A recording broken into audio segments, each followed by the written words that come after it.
நாள் இனிய நாளாக அமைந்திட அனைவருக்கும் வணக்கம். வரன் தேடிக் கொண்டிருக்கும் நண்பர்கள் அனைவருக்கும் நம்மளுடைய மேட்ரிமோனி வழங்கும் இலவச வரன் பதிவுகள் மூலம் உங்களுக்கு மனிதருக்கு பிடித்த வாழ்க்கை துணையை தேர்ந்தெடுக்க எங்களுடைய வாழ்த்துக்கள். வாங்க இன்றைய வரன் பார்ப்போம். பெயர் சுபாஸ்ரீ, வயது 35 வயது ஆகுதுங்க.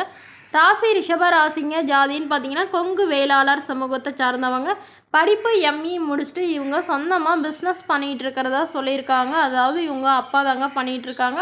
அவங்களோடைய இவங்க படித்து முடிச்சுட்டு பண்ணிகிட்ருக்காங்க. ஸோ இவங்களோட திருமண நிலைன்னு பார்த்திங்கன்னா இவங்களுக்கு முதல் வரனாக இருந்தாலும் சம்மதம், இரண்டாம் வரனாக இருந்தாலும் ஓகேன்னு சொல்லியிருக்காங்க. முகவரின்னு பார்த்தீங்கன்னா கோயம்புத்தூரில் வசிக்கிறாங்க.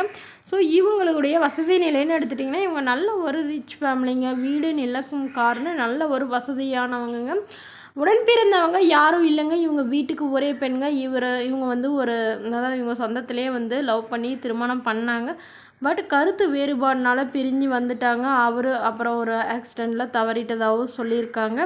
ஸோ அதனால் இவங்க திருமணம் வேணாங்கிற ஒரு முடிவில் இருந்தாங்க. ஸோ இப்போது இவங்க அப்பா அம்மா 2 பேருமே ரொம்ப கம்பல் பண்ணி கேட்குறதுனால இவங்க சரி அப்பா அம்மாவுக்காக திருமணம் பண்ணிக்கிறேன்னு சொல்லியிருக்காங்க. அதனால் வீட்டோட மாப்பிள்ளையாக தான் வேணும்னு கேட்டிருக்காங்க. ஆனால் ஒரு டிகிரி முடிச்சுட்டு வேலை இல்லைனாலும் பரவாயில்லைங்க, நான் எங்களோட பிஸ்னஸ்லேயே வந்து ஜாயின் பண்ணிக்கிட்டோம், ஆனால் நல்ல ஒரு எந்த ஒரு கெட்ட பழக்கமும் இல்லாத மணமகனாக வேணும் அப்படின்னு கேட்டிருக்காங்க.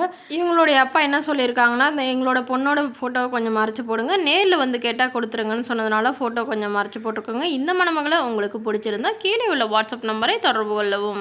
அடுத்த வரன் பெயர் பார்த்தீங்க பிருந்தா, வயது 39 வயது ஆகுதுங்க. ராசி துலாம் ராசிங்க. ஜாதின்னு பார்த்தீங்கன்னா கொங்கு வேளாளர் சமூகத்தை சார்ந்தவங்க. படிப்பு 12ஆம் வகுப்பு முடிச்சுட்டு இவங்க சொந்தமாக ஃபோன் கடை வச்சு ரன் பண்ணிட்டு வரதா சொல்லியிருக்காங்க. இவங்களோட திருமண நிலைன்னு பார்த்தீங்கன்னா இவங்களுக்கு 2ஆம் மனம் தாங்க. இவங்களுடைய முகவரின்னு பார்த்தீங்கன்னா ராணிப்பேட்டையில் வசிக்கிறாங்க. ஸோ இவங்களுக்கு திருமணமாகி 1 வருடத்துலேயே இவங்களுடைய கணவருக்கும் இவங்களுக்கும் ஏற்பட்ட கருத்து வேறுபாடுனால் பிரிஞ்சுட்டு 2 பேரும் விவாகரத்தும் பண்ணிக்கிட்டாங்க. அவர் வேறொரு திருமணம் பண்ணிக்கிட்டதுனால ஸோ இவங்களும் வந்து பண்ணிக்கலாம் அப்படிங்கிற ஒரு முடிவில் இருக்காங்க. அதனால் ஓரளவு படிச்சுட்டு ஒரு சின்னதாக ஒரு தொழில் செய்யக்கூடிய மணமகனாக இருந்தாலும் சரி, ஒரு மாதம் 15,000 சம்பளத்துக்கு வேலைக்கு போகிற மணமகனாக இருந்தாலும் ஓகே.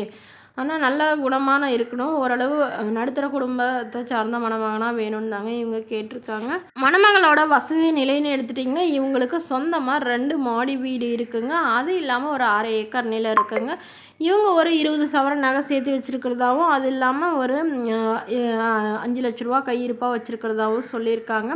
ஸோ இந்த மணமகள் வந்து இவங்க சொந்தமாக சம்பாரித்து இதெல்லாம் வாங்கியிருக்கிறதா சொல்லியிருக்காங்க. இவங்களுடைய அப்பா அம்மாவும் அவங்களும் ஓரளவு வசதியாக இருக்கிறதுனால அவங்க கொஞ்சம் கொடுத்துருக்காங்க. ஸோ இந்த மணமகள் என்ன சொல்லியிருக்காங்கன்னா, தன்னுடைய ஃபோட்டோவை கொஞ்சம் மறைச்சி போடுங்க, நேரில் வந்து கேட்டால் கொடுத்துருங்க அப்படின்னு சொன்னதுனால மறைச்சி போட்டிருக்கோங்க. இந்த மணமகளை உங்களுக்கு பிடிச்சிருந்தா உங்களுடைய ஃபோட்டோ மற்றும் ஜாதக விவரங்களை எங்களுக்கு அனுப்பி வைங்க. நாங்கள் இந்த மணமகள் வீட்டாருக்கு அனுப்பி வைத்து இவங்களுக்கு சம்மதங்கிற பட்சத்தில் மணமகள் வீட்டாரோட ஃபோன் நம்பர் இலவசமாகவே வழங்கப்படுங்க. நம்மளோட சேனலை சப்ஸ்கிரைப் பண்ணிக்கோங்க. தேங்க்யூ.